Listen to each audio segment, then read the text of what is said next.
Welcome guys, balik lagi sama gue Afri, Gen Z Finance Coach yang 30 hari ke depan akan kupas tuntas diskusi keuangan. Ya, jadi kita masuk ke day 10, hari ke-10, dimana di minggu ini kita akan bahas terkait Defense Week. Gitu ya, jadi kita bakal ngebahas terkait pertahanan terkait keuangan kita, gitu ya. Untuk hari ini kita akan bahas mengenai dana darurat atau emergency fund yang mungkin teman-teman di sana belum terlalu familiar gitu ya. Jadi mungkin banyak yang udah mikir, gue udah nabung kok, waduh gue udah udah punya rekening sendiri kok. Itu masih banyak yang salah kaprah gitu terkait dana darurat ini. Jadi mungkin kita akan jelasin secara fundamental dulu teman-teman. Mungkin dari yang pertama itu perbedaannya kali ya, mengenai dana darurat dan tabungan gitu. Nah, gampangnya gini, kalau tabungan itu adalah hal-hal yang udah lu rencanain dan mungkin lu punya plan untuk kesana gitu ya. Jadi kalau lu punya plan untuk liburan, lu punya plan untuk beli gadget baru mungkin di tahun depan, atau lu punya plan untuk yang lebih besar dari DP rumah atau menikah gitu, itu lu udah punya plannya gitu. Nah, sedangkan dana darurat itu kebalikannya, dan darurat itu adalah tabungan yang lu pakai untuk hal-hal yang nggak lu rencanain gitu. Jadi lu expect itu nggak ada, tapi ketika itu kejadian lu punya duitnya gitu. Contohnya apa? Contohnya lu tiba-tiba di PHK dan di layoff gitu ya, jadi nggak punya penghasilan, atau misalnya lu tiba-tiba HP lu rusak dan butuh ganti gitu kan. Nah, kayak gitu contohnya. Jadi itu hal-hal yang kita nggak planningin, tapi kalau misalnya itu terjadi, kita nggak sibuk cari utangan gitu kan, sibuk bahkan kayak teman kita sebelumnya sibuk buat pinjol atau pakai pay letter, enggak, no. Jadi kita tahu kita bisa pakai dana darurat kita dulu gitu. Jadi itu adalah, let's say, itu safety net kita ya. Jadi jaring pengaman yang tujuannya itu satu, untuk kita nggak perlu ngutang lagi kalau ada hal-hal yang tidak diinginkan terjadi.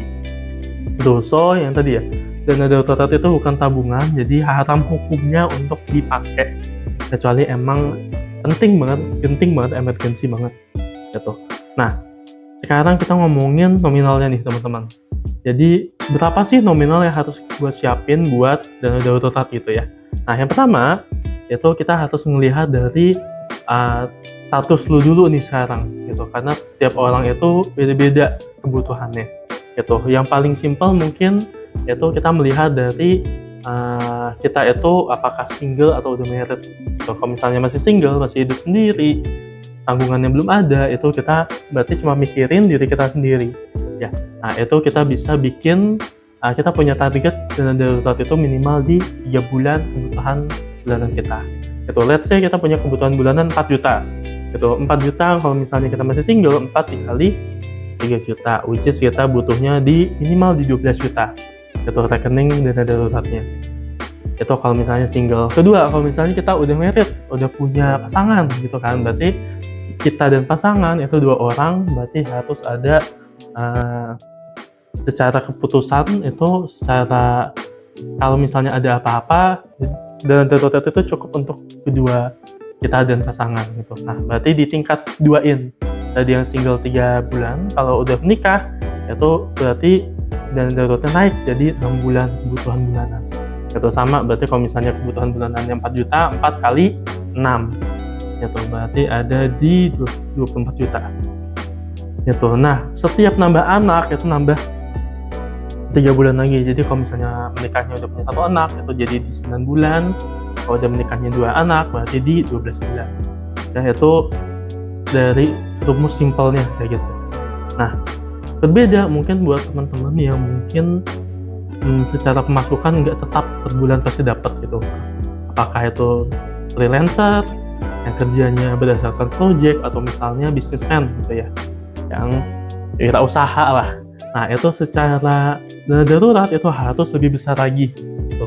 Jadi minimal mungkin di 12 bulan itu udah minimal banget gitu, karena secara fluktuasi pendapatannya lebih besar gitu. Jadi kita punya patokannya bahwa tabungan itu dan dana darurat adalah hal yang berbeda.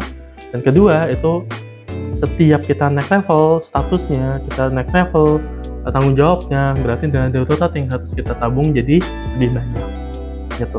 Yang ketiga, kita ngomongin terkait di mana nyimpennya gitu kan. Tadi kita udah sempat bahas dana darurat itu kalau bisa tetap kita simpan di tempat-tempat yang bisa nggak kemakan inflasi. Jadi kalau kita cuma nyimpan di rumah doang atau kita nyimpan di di tabungan terpisah doang, itu bagus, yes, the first thing yang dilakukan. Tapi makin lama tabungan biasa yang kita tahu itu kalah returnnya atau marginnya dibandingkan dengan inflasi. Itu mungkin inflasi sekarang di 4%, majority tabungan itu enggak di situ. Itu sehingga hal pertama adalah bisa dimasuk ke deposito. Atau deposito itu ada juga kok yang mungkin deposito 1 bulan, 3 bulan, 6 bulan, itu bisa lebih liquid ya, secara margin lebih tinggi tapi bisa jadi liquid. Kedua, kalau misalnya pengen yang lebih cepat, kalau tadi kan kalau di deposito ada jangka waktunya, ada tenornya gitu. Kalau butuh sewaktu-waktu jadi nggak bisa cepat juga buat ngambilnya. Kalau ngambil pun mungkin ada dendanya dan sebagainya gitu ya, malah jadi rugi. Nah, pilihan selanjutnya bisa ke reksadana pasar uang. Di mana reksadana pasar uang itu mungkin depositonya biasanya sih lebih tinggi di atas deposito dan pencairannya itu juga lumayan cepat gitu, mungkin 1-2 hari bisa lebih cepat. Banyak kok aplikasi-aplikasi yang menyediakan gitu ya reksadana pasar uang, contohnya Bibit atau yang lain, itu bisa jadi opsi buat teman-teman. Jadi, dan kalau dari gue nggak merekomendasikan untuk put your egg in one basket, jadi kalau misalnya dana darurat pun mungkin nggak semuanya di satu tempat ya, mungkin kalau tadi sebagian ada yang sebagian di tabungan terpisah, ada yang sebagian di reksadana pasar uang gitu, jadi nggak masing-masing nggak di satu tempat lah gitu. Jadi itu buat hari ini teman-teman. Nah, untuk hari ini gue bakal kasih PR ke teman-teman sebagai coach lo untuk kita bisa punya targetan gitu ya buat tabungan dana darurat kita. Gue nggak bisa langsung minta pasti, oh besok harus ada 50 juta, nggak bisa gitu juga ya. Jadi gue akan minta untuk 24 jam ke depan 3 hal ini. Yang pertama, hitung dulu gitu. Tadi kan gue udah bilang di sesi sebelumnya, apakah itu dari status tuh itu menentukan berapa tingkat dana darurat yang lu butuhkan gitu ya. Ada 3 bulan, 6 bulan, 9 bulan, dan berapa kali nominal kebutuhan bulanan lu. Coba lu hitung, lu punya target untuk ngumpulin dana darurat apa. Tuh. Yang kedua, kalau misalnya RDPU mungkin susah, minimal kita pisahkan dulu. Kita punya satu rekening khusus untuk rekening dana darurat. Simpelnya adalah bikin di M-Banking. So, gue yakin teman-teman pasti punya M-Banking, mau itu bank apapun, konvensional ataupun bank syariah. Coba bikin satu rekening khusus untuk nyimpen dana darurat tuh. Ya, dan setelah itu kasih nama tuh rekening dana daruratnya emergency defense gitu. Jadi pertahanan terakhir misalnya. Gitu. Dan pastinya masih 0 ya. Gitu, masih rekening baru. Yang ketiga, setelah bikin rekening baru kita lakukan transfer pertama. Gitu. Jadi mungkin hari ini masih di awal bulan gitu ya, sekarang masih tanggal 3, itu coba lakuin transfer pertama, nggak usah besar-besar dulu, mungkin seadanya dulu ya, mungkin 50.000 atau 100.000, dan lo setiap bulan, setiap gajian lo punya plan untuk nambahin dana darurat itu. Jadi misalnya lo punya plan tadi, oh gue masih single coach, 3 bulan dikali 4 juta misalnya 12 juta, udah berarti lo bertahap itu setiap lo gajian lo nabung dana darurat tuh.